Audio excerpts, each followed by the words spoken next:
Page 6, the silver bell. This is a nice little waltz piece. This is a cool thing to play for somebody if they want to hear you play something. What we're doing here is we're using the pedal, the sustaining pedal, for a sound effect. Look at the end of the first line, and this is just one example. This happens throughout this piece. And they have a note there, it's for bell quality. You push the pedal down when you're playing the quarter notes in the next to the last measure of the first line. Then you lift your left hand over to play the high G. It's a staccato, right? You're allowing the pedal to sustain the whole sound for 2 counts because that's sort of what a bell does. It just rings out. And then lift the pedal right before you play the next measure, because it's a new phrase and we want some silence between it. So to give you an example of that, I play the first few measures, no pedal at first,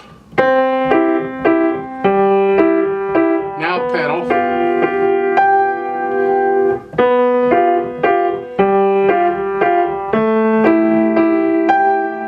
okay, you get the idea of the pedal. That's really what the pedal is used for, and you use that same technique throughout pretty much this whole thing until you get toward the end.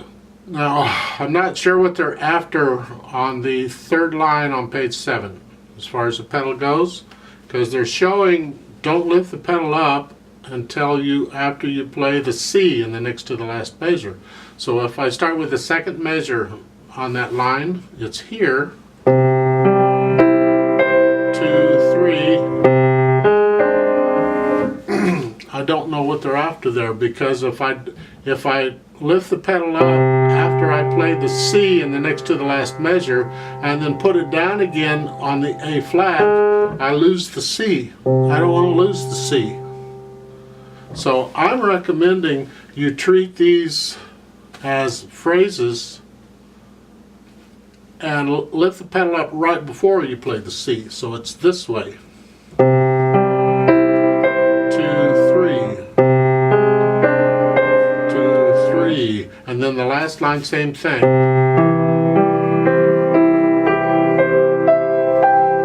And just let it ring out for 3 counts and then lift the hand and the pedal at the same time. The melody for the most part is in the left hand, right? So you're going to bring out the left hand a little more, not the right hand. We want to hear this.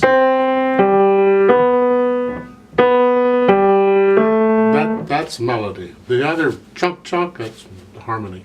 Notice at the beginning they're giving you an MF for the left hand and an MP for the right hand. That's their way of telling you the melody's in the left hand, bring out the melody, right? They don't need the MP.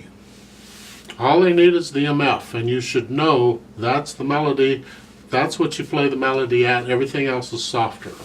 It could be softer than MP. It doesn't have to be that. And the last note on this piece, the right hand is playing the high C. They're showing third finger. Use any finger you want, it doesn't matter. At the bottom of page 6, there is an RIT, a decrescendo, and an all tempo. Now when I'm playing with a metronome, I don't do a RIT or all tempo, I just play it on one speed. And in these videos, I haven't been doing dynamics. I'll let you do the dynamics. But the idea is you want to kind of come to a not total stop, just slow down, and then at the all tempo you start up again, you just go again. So if I play the last 2 measures of the third line going on to the fourth line, it's this. Then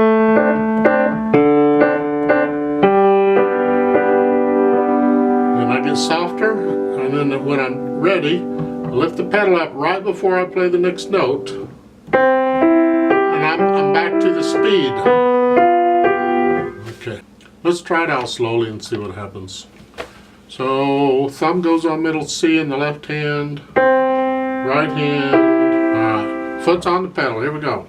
I'll give you 3 counts. 1, ready, go.